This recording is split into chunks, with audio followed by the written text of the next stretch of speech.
علیم اشرف جیسی صاحب، سوال آپ نے سنا، کیا جواب دینا چاہیں گے؟ میں ایک مثال کے ساتھ کرتا ہوں. جیسے ہم گھر پہ شاپنگ نہیں کر سکتے، جی گھر پہ ہم مارکیٹنگ نہیں کر سکتے، تو جیسے مارکیٹنگ کے لیے آپ کو مارکیٹ جانا پڑے گا، شاپنگ کے لیے آپ کو مال جانا پڑے گا، اسی طرح جمعہ اور عیدین کے لیے آپ کو مصلی اور مسجد جانا پڑے گا. مصلی اور مسجد جانا پڑے گا، اور اس کے لیے شرط ہے کہ مسجد ہی میں یہ چیزیں ادا ہو سکتی ہیں. ہم 5 وقت کی نماز اگر گھر میں ہمارے زیادہ افراد ہیں تو ہم 5 وقت کی نماز میں جماعت کر سکتے ہیں، ہم وطر تراویح کی جماعت کر سکتے ہیں. مگر جمعہ کا مطلب یہ جیم عین یعنی جمع جسے کہتے ہیں، یعنی جمع اسمبلنگ جو ہے. تو ظاہر سی بات ہے کہ جہاں اسمبلنگ نہیں پائی جائے گی وہاں جمعہ کیسے ہوگا، جہاں مصلی نہیں پایا جائے گا وہاں عید کیسے ہوگی.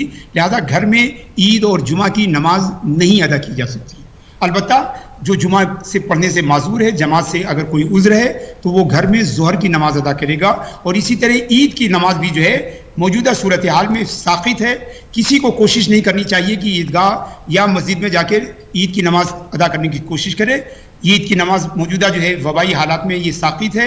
لوگوں کو اپنے گھر میں چاہیے کہ وہ فجر کی نماز پڑھیں، فجر کی نماز کے بعد مصلی پر بیٹھ کر ہی تکبیرات کہیں، اللہ اکبر لا الہ الا اللہ اللہ اکبر وللہ الحمد. اور 20 منٹ تک جب سورج جو ہے سوا نیزے جو ہے بلند ہو جائے تو وہ اشراق کی نماز ادا کریں. پھر تھوڑی دیر کے بعد 2 رکعت نماز شکرانہ کی ادا کریں، کیونکہ عید کی نماز بھی ایک شکرانے کی نماز ہے.